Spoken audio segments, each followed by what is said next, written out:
అలాగే అమ్మాయిలు కానీ, హ్మ్. అబ్బాయిలు కానీ చాలా సందర్భాల్లో అంటే లవ్ ఫెయిల్యూర్ కానివ్వండి, ఎగ్జామ్స్‌లో ముఖ్యంగా లవ్ ఫెయిల్యూర్స్ హ్మ్. తీసుకుందాం సార్. హ్మ్. హ్మ్. అయితే love failures wife and husband కానీ, డివోర్స్ కేసెస్ హ్మ్. నడుస్తున్నప్పుడు గానీ, రకరకాల ప్రాబ్లమ్స్ ఫేస్ చేస్తారు. విపరీతమైన డిప్రెషన్‌లోకెళ్ళిపోతుంటారు. అలాంటప్పుడు వాళ్ళని వాళ్ళు ఎలా కంట్రోల్ చేసుకోవాలంటారు? వీళ్ళు జనరల్‌గా లవ్ ఫెయిల్యూర్స్ అయినప్పుడు గానీ, లేకపోతే వైఫ్ అండ్ హస్బెండ్ మధ్యలో గొడవ అయినప్పుడు వాళ్ళు ఇన్‌ఎడిక్వేట్ అని ఫీల్ అవుతారు. అంటే వాళ్ళు లేక నేను కంప్లీట్ కాదు. హ్మ్. నాలో ఏదో వెళ్ళిపోయింది అనే ఫీలింగ్‌లో ఉంటారు. ఇక్కడ ఇది వెరీ ఇంపార్టెంట్. నేను ఎప్పుడు అమ్మాయిలు కానీ, అబ్బాయిలు కానీ చెప్తాను. You should never feel inadequate because of someone or something. ఆ! నేను కంప్లీట్. నా నా కంప్లీట్‌నెస్‌ని అవతల వాళ్ళతో షేర్ చేసుకుంటాను. హ్మ్. ఓకే. I'm never incomplete. వాళ్ళు లేకపోతే నేను బ్రతకలేను అనే దాంట్లోకి ఎప్పుడు పోవద్దు. ఎప్పుడు పోవద్దు. అండ్ ఒకవేళ అలా ఎవరైనా వెళ్ళిపోతే అది వాళ్ళ లైఫ్. ఎవరి లైఫ్‌లో ఎవరు ఉండాలన్నది వాళ్ళకి చాయిస్ ఉంటుంది. ప్రతి మనిషికి చాయిస్ ఉంటుంది.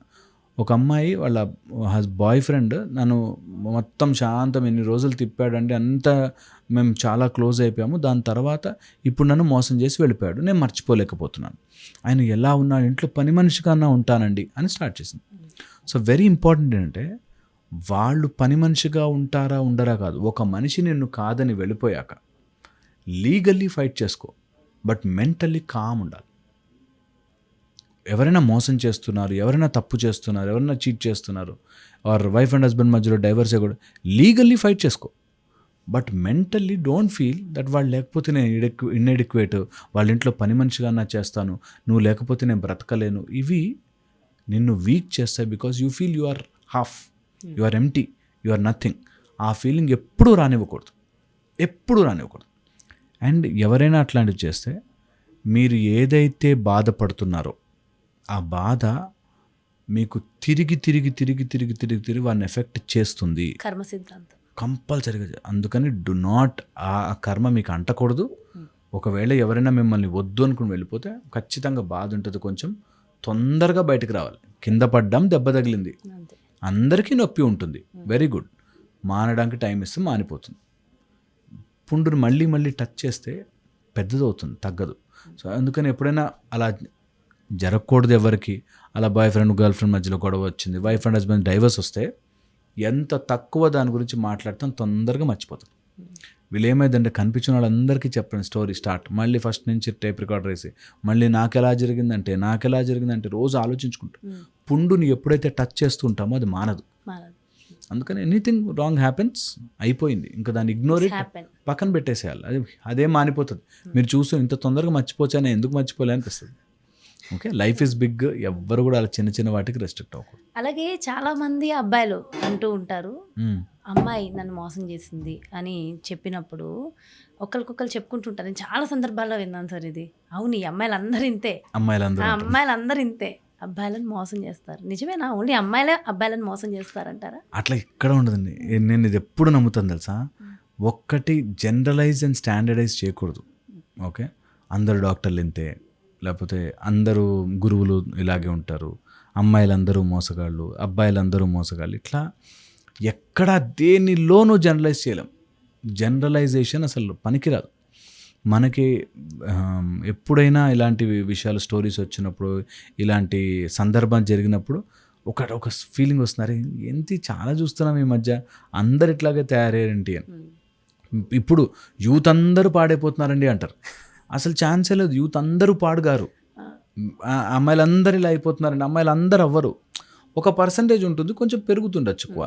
సో అందుకని అందరూ అలా ఉండరు. Very important. అలా ఉండడానికి తగ్గ బేస్ మనం తయారు చేస్తున్నాం. ఇప్పుడు అమ్మాయిలు మోసం చేసుకోవడానికి మనం మంచిగా ఫ్రెష్గా బేస్ తయారు చేసి పెడుతున్నాం సినిమాల ద్వారా.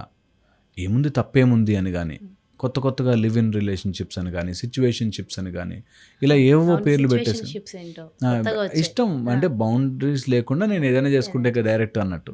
సో ఈ సిచ్యువేషన్షిప్స్ ఇవన్నీ కూడా మనము ఎక్కువ చేసి మధ్య చూపిస్తున్నాం కాబట్టి అది నార్మల్ ఏమో అనుకుంటాం. అంటే సినిమాల ప్రభావం ఎక్కువ ఉందంటే ఖచ్చితంగా డౌట్ ఏం లేదు. సినిమా ప్రభావం ఖచ్చితంగా ఉంటుందండి. ఎప్పుడు కూడా హీరో బెల్ బాటమ్ ప్యాంట్ వేసుకుంటే బెల్ బాటమ్ వేసుకున్నారు అందరూ.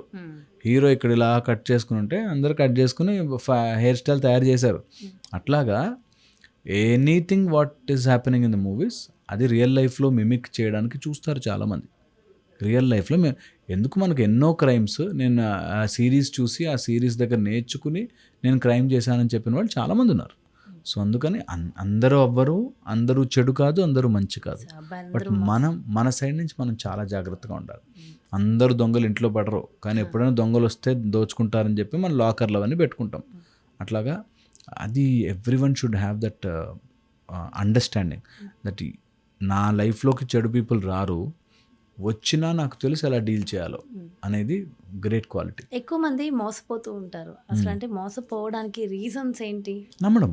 ఇప్పుడు నేను ఎప్పుడు చెప్తుంటా 2 విషయాల్లో హార్ట్ బ్రెయిన్ వాడుకోవడం రావాలి. రిలేషన్షిప్స్, ఫ్యామిలీ అనుకోండి, హార్ట్ వాడాలి. బిజినెస్ లేకపోతే బయట ఏదైనా పని అనుకోండి, బ్రెయిన్ వాడాలి. చాలామంది నేను నమ్మి పెట్టాను సార్ వ్యాపారంలో అంటాడు. నువ్వు వ్యాపారం బిజినెస్ చేస్తున్నావు అంటే అక్కడ హార్ట్ రావద్దు, నమ్మద్దు, బ్రెయిన్ పెట్టి క్యాలిక్యులేట్ చేసుకోవాలి. అక్కడ నన్ను నమ్మించి కొనిపించాడు సార్ ఆ ల్యాండ్, అంతా ఫేక్ డాక్యుమెంట్స్ అంతా. నువ్వు ఎక్కడైతే బిజినెస్ చేస్తున్నావో నమ్మకూడదు. 10 సార్లు బ్రెయిన్ వాడి చెక్ చేసుకోవాలి. ఫ్యామిలీలో ఉంటే నేను ఏంటి అన్ని రకాలుగానే అసెస్మెంట్ చేసి ఆమె ఇట్లాంటిదా అట్లాంటిదా వెనకాల ఫాలో అయ్యి చేసిన వాడు he's using his brain. Heart వాడాలి అక్కడ. నా వైఫ్ ఏముంది, నా పిల్లలు ఏం కాదు అనేటట్టుగా హార్ట్ వాడాలి.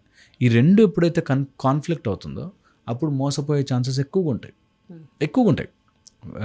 ఆల్వేస్ ఆ పర్సంటేజ్ ఆఫ్ ఇవ్వాలి.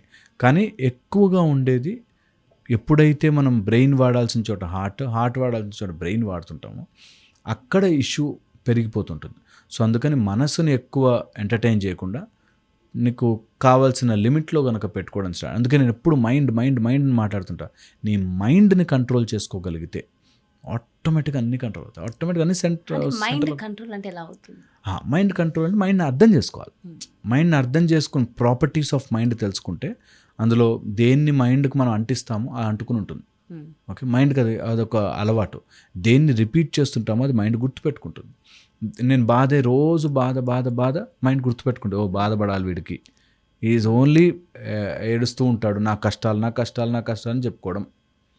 అట్లాగా మైండ్కి ఏది స్టాంప్ అంటిస్తే అది అంటుకుంటుంది. సో అందుకని మైండ్ని చాలా జాగ్రత్తగా పక్కన పెట్టాలి. మైండ్ స్టోరీస్ చెప్పి నమ్మిస్తుంది మన, అందుకని జాగ్రత్తగా ఉండాలి. నేను ఎప్పుడు నా మోటివేషన్ చేయాలనుకున్నా I will never use stories and examples. ఎప్పుడు తక్కువ వాడతా, చాలా రేర్లీ.